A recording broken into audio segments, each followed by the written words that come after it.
In today's video, I will show you how we're gonna remove a central rear view mirror on a Mercedes W126. So as you will see, it's very simple to remove it. There's obviously no screws that we can see, but basically we just need to pull it down.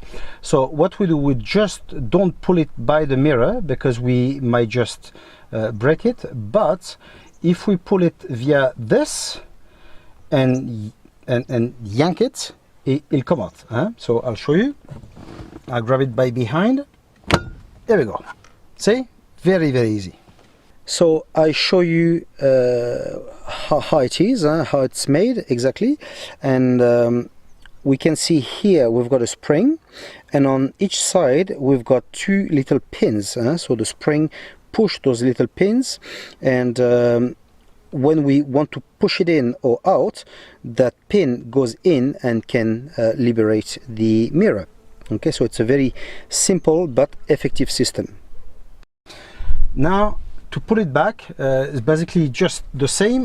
We're just gonna place one side first and we push it inside. Here we go, done.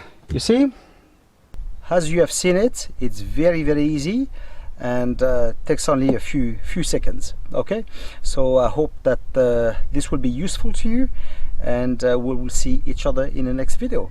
See ya.